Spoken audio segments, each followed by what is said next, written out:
The European Union was formed in order to screw the United States. That's the purpose of it. They're not doing a good job. Europe is not doing a good job in many ways. They're not doing a good job. I want to ask They you talk about too that. much, and they're not producing. We're talking about Ukraine.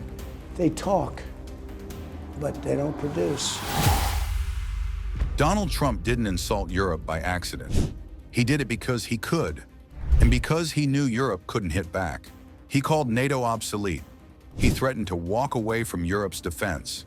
He accused America's closest allies of freeloading off US power. And Europe didn't respond with defiance. It responded with anxiety, emergency summits, and damage control. Because Trump wasn't speaking like a reckless outsider. He was speaking like someone who understood Europe's weakest point, its dependence. Trump does not see the world as a community of equals. He sees it as a brutal hierarchy. Strong nations sit at the top. Weak ones sit below. Independent ones exist to be exploited. In that hierarchy, Europe does not stand next to the United States. It stands underneath it. To Trump, alliances are not moral commitments. They are business deals. Protection is a service, and services are paid for. In his view, Europe had been enjoying American military insurance for decades without paying the premium. After the Cold War, Europe made a strategic gamble.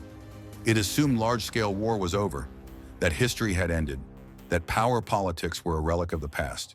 So Europe chose comfort, welfare over warfare, healthcare over hard power, social security over military security, generous pensions, strong unions, shorter work weeks, long vacations, low defense budgets. Europe built societies designed for peace and outsourced the cost of enforcing that peace to Washington. The United States did the opposite.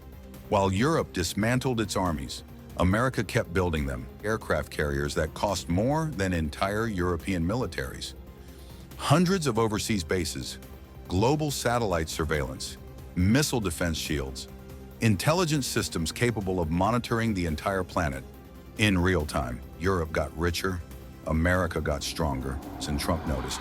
Most European NATO members ignored the alliance's own defense target for years. Some, for decades. They promised 2% of GDP on defense and quietly spent far less. Germany, Europe's largest economy, became the symbol of this decay, a military hollowed out by neglect.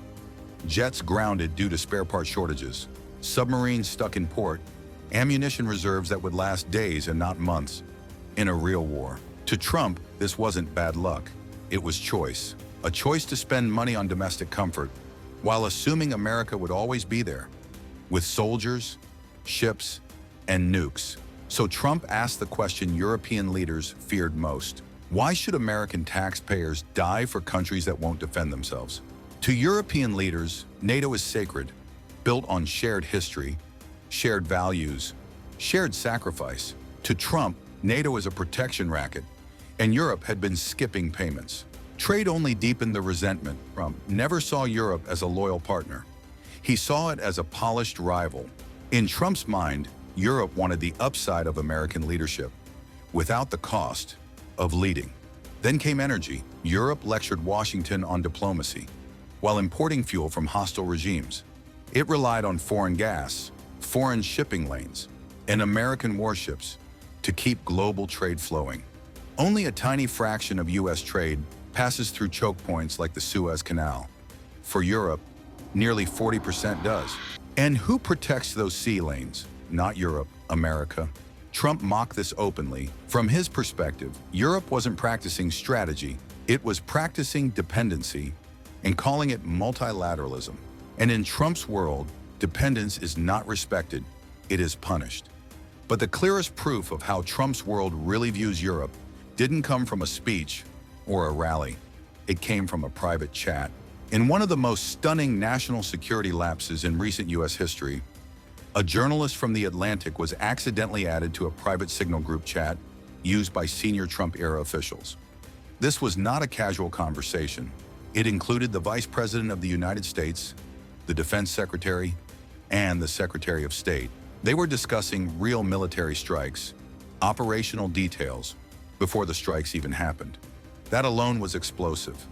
But buried inside those messages was something even more revealing. Raw, unfiltered contempt for Europe. Senior officials complained about bailing Europe out again. European dependence was described as pathetic, and Trump's own deputy chief of staff floated something extraordinary and deeply revealing, that Europe should pay the United States directly for military actions that protected European interests, not coordinate, not contribute more troops, not share responsibility, pay, like a client paying a security contractor. That private chat stripped away the diplomatic language and exposed the truth. When Trump's team thought no one was listening, Europe was not discussed as an ally. It was discussed as a burden, a consumer of American power, a region demanding protection without producing enough of its own. And then came Ukraine. When Russia invaded Ukraine, Europe's weakness stopped being theoretical. It became visible, publicly, repeatedly, embarrassingly. Within months of the war, European armies began running out of ammunition. Artillery shells vanished faster than factories could replace them. Air defense systems were depleted. Stockpiles built for short deterrence, not prolonged war, were exposed. Some European militaries had reserves designed to last weeks, not months. Meanwhile, the United States stepped in. American satellites provided battlefield intelligence. American HIMARS and air defense systems shifted the balance. American logistics, transport aircraft, and intelligence networks kept Ukraine functioning. Europe sent money. America delivered power. The war exposed a brutal truth Europe could no longer hide. Europe cannot fight Russia without the United States. Trump understands this perfectly. Before Ukraine, Trump's threats to NATO sounded reckless. After Ukraine, they sound terrifying. Because Europe now knows what happens if America hesitates. Europe fears Russia deeply. Its geography makes that fear unavoidable. Its military weakness makes that fear paralyzing. And Trump knows it. And that fear strips Europe of leverage. That fear makes humiliation possible. That fear turns American protection into a bargaining weapon. This is why Trump humiliates Europe publicly. He knows they cannot walk away. He knows they cannot escalate. He knows they cannot replace American power. Ukraine turned Trump's blunt rhetoric into strategic dominance. And there is one more reason Trump targets Europe so aggressively. Europe is safe, politically. In American domestic politics, humiliating Europe carries almost no cost. No U.S. voter changes their vote because Trump insults Germany or France. No powerful domestic lobby punishes him for pressuring Brussels. No immediate retaliation hits American fuel prices, jobs, and/or elections. China can retaliate economically. Russia can escalate militarily. The Middle East affects oil and elections. India matters strategically. Europe cannot hit back. That makes Europe the perfect target. Trump uses Europe as proof of America first, a symbol of dominance, a warning to others. If the United States can pressure its closest allies, no one else should expect protection without a price.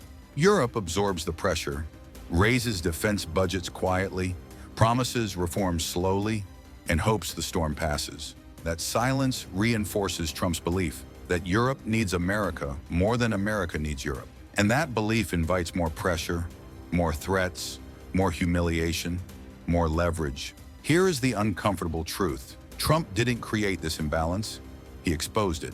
Europe chose comfort over power for decades.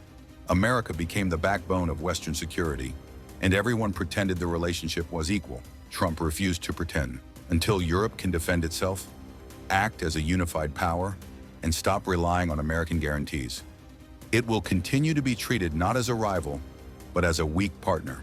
And in Trump's worldview, weak partners are not allies. They are liabilities.